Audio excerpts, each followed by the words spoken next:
Well, let's talk about those Twins, shall we? Twins went 2-2 since we last spoke. They've lost 3 of their last 5. Here's your quick recap. They win 10-7 Friday versus the Royals. Luis Ariz, 2 for 5. No big deal. Twins use 8 pitchers, but get the win Saturday. Buxton returns after a few days off. Chris Archer allows 3 runs through just 4 innings. Twins lose that one 7-3. Luis Ariz, 3 for 5. No big deal. Sunday, Twins win their final of 4 with the Royals, split the series 2 games apiece with a win 7-3. Sonny Gray just 1 earned through 6. That was enough for the Twins. Buxton and Correa combined just 1 of 8. No worries, though. Luis Ariz, 2 for 4. And finally, yesterday, Twins start their first of 4 with the Tigers on the road. Dylan Bundy gets chopped up a little bit. 9 hits, 4 earned through 6 innings.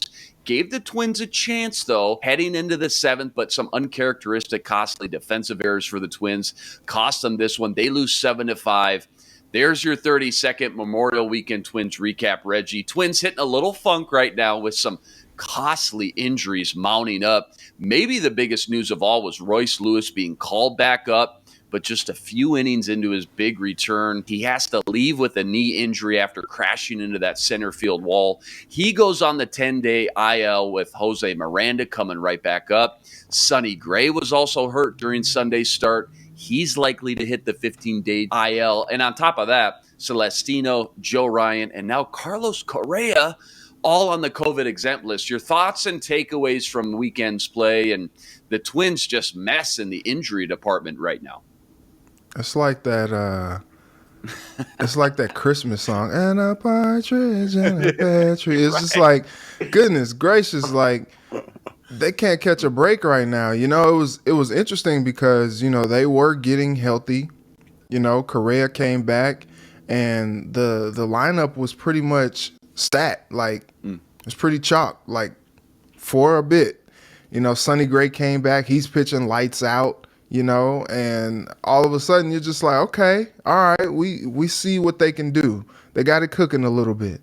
Then all of a sudden, all these, injuries happen, Joe Ryan, then Celestino, and then, now Sonny. And it was kind of crazy because fans have been clamoring, demanding that Royce Lewis come back, and they finally made the move because Miranda really wasn't producing in the way that kind of justified keeping him up.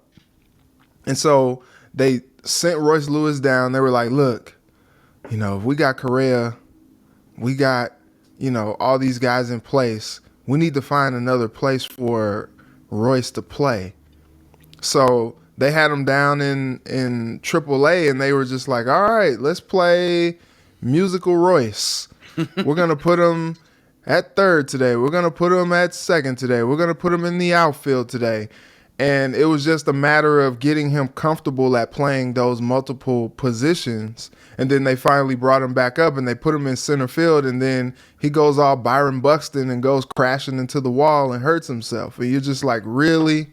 Really? And it looked like much more serious than I guess it turned out to be, because you were just like, gasping. That's that same knee that he tore, just a year ago. Tore the ACL in that knee. And so you're just like, oh, no. Reggie Miller, no, he didn't. No, he didn't. And you're just like, man, like, how tough is that? Like, you finally get him back. Fans are all excited because he finally got caught. The Twins finally listened to us, they said. And then just so unfortunate to go out there and get hurt. And now, like, you got these mounting injuries, and they've lost 3 of 5. They split 2-2 in a series they should have won. We keep talking about that. And they're in another series that they should win, but they dropped the first game. And you're just like, dang, man, like, this was not the right time for this stuff to happen, because you got series coming up against teams that are gonna be tough to beat. And now you're not going to have your full arsenal at your disposal either. Like, it's a little concerning. Oh, no doubt. I mean, we talked about this soft stretch in the schedule for weeks leading Not up. soft anymore.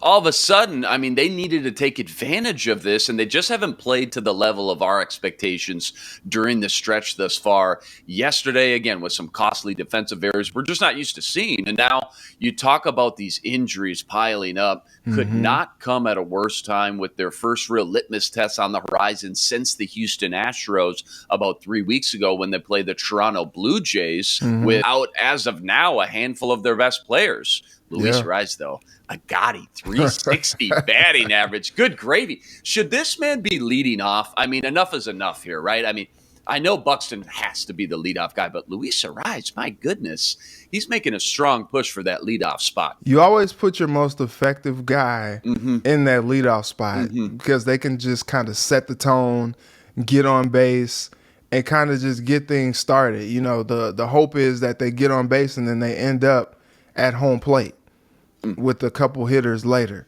And so when Buxton is not playing, I think Buxton makes the most sense. You know, maybe there may be some thought to putting Buxton third in the lineup, cleanup in the lineup. You know, maybe Switch it up with his production. Yeah, you do that. But you know, I think when Buxton is healthy and when Buxton is in the lineup, you bat him leadoff because he's the ultimate tone setter on that team. But on games where he's not playing, or just to switch it up a little bit, just to, you know, kind of mix it up, you know, just to do something a little different, I think it would be cool to put Arise at that leadoff spot and just kind of see what he can do. The guy, if anything, he's productive. And so why not put one of your most productive hitters at that leadoff spot and watch him work? I never thought we would be having this conversation 2 months ago. I mean, no, Buxton poses such a threat out of the box, a number down the line, a bunt, being able to beat out some routine ground balls, and then poses such a threat, obviously, on the base pass as well from there. But yeah, what Luis Ariz has just been doing these past 3-4 weeks is just really fun to watch, no doubt. And quietly too, Byron Buxton has seen his average dip. Ooh, it's been icy. 203. Yeah, not great. Not great, Bob. ESPN's latest article pulled a handful of MLB experts and asked who was the most surprising team through the first 2 full months of the season. 3 of the 4 experts mentioned the Twins. One highlighted their core talent hitting like Buxton, Correa, Luis Ariz, and another mentioned their overperforming pitching that ranks the top 5 in multiple categories and has even gone 8 starters deep, proving their depth no one really knew they had. Your quick thoughts on the article and the more impressive facet of the team thus far, the pitching or the hitting? It has to be the pitching. Yeah. Because we've seen it, you know, like even just over the last series and over the last, you know, few days, like the pitching is kind of getting roughed up a little bit. You know, Tyler Duffy, you know, Rocco Baldelli talked about how much he still believes in him and how he's still going to continue to put him in high leverage situations, even though, you know, he just continues to struggle in those areas. But the pitching has also shown some flashes, you know, Sonny Gray, Joe Ryan, Devin Smeltzer, who's going to pitch today. Like, he's been really good over the last few starts that he's had. Like, there have been some times where you look at the pitching and you're just like, all right, here we go. And, you know, we always go back to it, but, you know, coming out, the Twins were like, look, we got championship expectations for this team. And it's just like, all right, whatever you say, guys. And, you know, the hope was just that they were going to, the hope was that they were just going to, you know, beat teams with the bat. Like, they were just going to hit you all over the field, hit you like crazy. But, you know, at certain times, the bats have not shown up and the pitching has. And it's been interesting to see. And now, you know, as they sit 9 games over 500, I will put them exactly where the article puts them, because I don't think I think the optimism was that they would be where they are right now. But I think, you know, the realist in us were just like, I don't know. I'm not really sure. The pitching kind of concerns me, man. I don't know if they're going to be able to keep up with the bats. And there have been just ebbs and flows through this thing where sometimes the bats have been just lights out nonstop. And then sometimes the pitching has been lights out nonstop. I think the tough part is projecting this over the rest of the season. I don't really know what to expect. What did we say? The first week of the show, first week of the season, smash the over. I mean, there's no way this pitching staff is going to be able to chew up a bunch of innings and come in and close games. But this lineup, man, they should go off night in and night out. That really hasn't been the case consistently by any means. Now, every fourth or fifth game, Twins go off for double digits, but more times than not, it has been the pitching really saving this team. And when you look at it on paper, you say there's no way the strength of this team can be the pitching, but you look at the stats, you look at multiple categories, top 5 in ERA, top 5 in multiple positions in pitching. And I think fans are just collectively holding their breath saying, when is it going to come back down to earth? But when are the bats going to start to consistently light up like we're used to seeing? That we saw a little bit last year as well. Noon game today, first pitch, 12:10. You mentioned it. Devin Smeltzer returning to the mound after a great 7-inning outing his last time out, 80 pitches thrown. We'll see how he can follow that up. Rest assured, Reggie and I will be back here tomorrow to break it all down.